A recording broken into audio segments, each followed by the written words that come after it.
have a stretch goal. Like everybody talks about, I have a goal. You know, my goal is this and that and the other. But for me, a goal isn't something you try and force to make happen.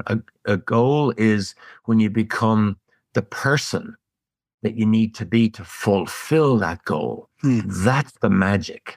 But then you take a goal and you add a stretch to it. A stretch goal is what might be possible if you reach far. That's what I learned how to do. And that's what I try and bring other people into that type of world, to give them an understanding of what it would take for them to be able to do something like that. Because back in the day, maybe the most influential person in my life was my dad, but I didn't realize it at the time. Yeah. Because after a big accident that I had at Mondello one time, when my car rolled upside down, smashed itself to pieces, and my car was in bits, it was upside down. I was crawling out from under it. I was halfway out when suddenly I looked up and there was my dad running across Mondello Park, across the grass, track marshals running after him, trying to stop him. He picks me up and we're walking back to see my mother. And he said to me, even though the car now was destroyed, smashed, he says, I'm glad you had a go. Yeah. Now just think about that for a second. Yeah. Right? Here was your son, could have been killed, destroyed his car, don't know what it's going to cost. And your dad tells you, I'm glad you had a go. Yeah. Because he also was a person that had a go. My dad's main job, as when we were very young kids, was selling bacon, rashers and sausages out of the back of a van. And then he decided, I'm going to buy a shop. Then I'll buy another shop.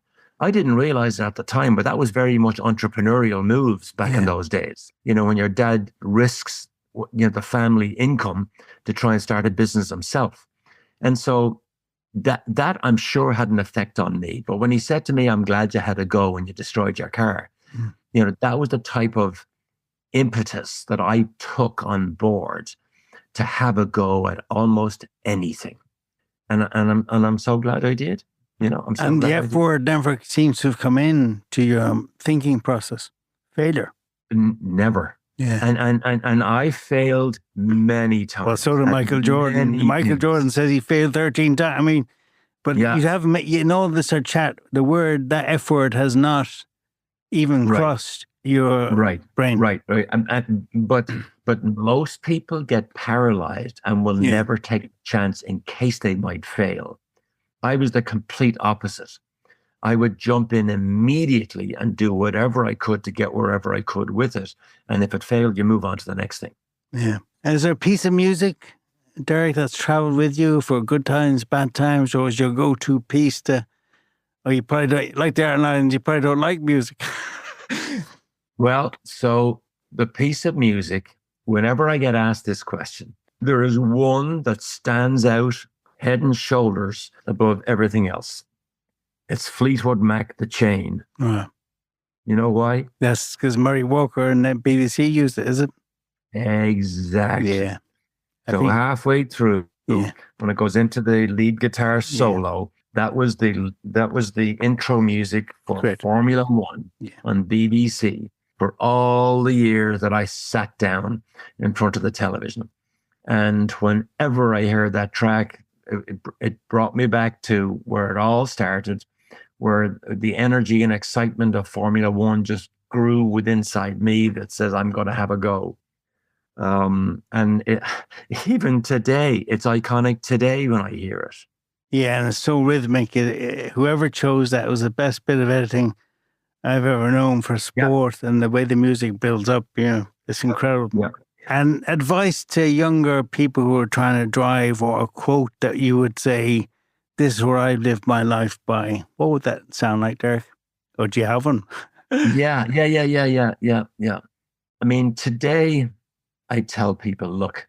I mean, it's a different sport. It's more time. All those things are given. But a word, if somebody came to you at the Indianapolis and said, hey, Derek, my son wants to be a driver, what would those words sound like to advice you'd give? So I would rather even couch it differently, because it's more to do with everything in life that you do, not even just being a racing driver. If you want to operate at a high performance level, let's say, I'll tell them, look, performance is personal. High performance is highly personal. And that's very different. And there's a fellow over here called Roger Penske, runs Team Penske. Yeah. They race in Formula One. John Watson from Ireland won the Austrian Grand Prix in a Penske car. I asked Roger Penske one day, I said, when you... Is that senior or that's the old boy, the main man? Yeah. He's 8 years old, still going strong. Wow. Still winning races. Wow. One of the most impressive men I've ever seen and ever been around. They employ 77,000 people here in America. And so I said to him one day, I said, when you employ people, do you put them in a position where they can be the best they can be? He said, not necessarily. He said, I put them in a position where they want to be the best they can be. Do you see the difference? Yeah. See the difference when you want something and then you stretch for it. But here's the thing. The zone of peak performance, Rossa, is not a crowded place. Oh, no. Because of the high price for entry. Right. Because for people who want to operate up there, it will take sacrifice. It will take commitment. It will take dedication. It will take an element of risk. So when you explain that to people, what it is you give them the filter that they now fully understand. This is the filter I would have to walk through to operate on the boundaries of what might be possible. And because people need to make their own personal choice. Am I ready to do this? Am I willing to sacrifice to operate at the level that I've never been before? And there's no magic to this. You know what I mean? There is no magic. But people have a choice. The greatest power we all possess is the power to choose. Choose whether we want to sacrifice to get there. Choose whether we want to focus and dedicate our lives to achieving a certain goal. And it's okay if you don't. Yeah. But if you truly want to get to the level that you've never been before and stretch to what might be possible, you will have to commit. You will have to have sacrifices. But I tell people there's monetary and emotional rewards for everybody when you operate on the outer edges of what might be possible. And for me, it's a sense of satisfaction to operate out there. And would you do it all again, given the chance? Yeah, I would.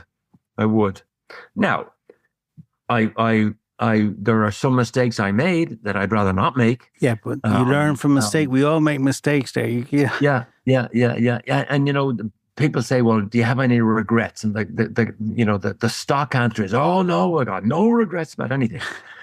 I do. I have regrets about some of the moves that I made, but you can't, as they say in racing, you can't focus on that rear view mirror. If you focus on that rear view mirror, you will run off the track and You're crash. not going that direction, so stop looking back. Yeah. Correct. Exactly. In our sport, what's in the rear view mirror is what we're accelerating away from at high speed. Absolutely. If you don't mind me saying, it's been a pleasure talking to you today, and thank you for joining me on this. My pleasure.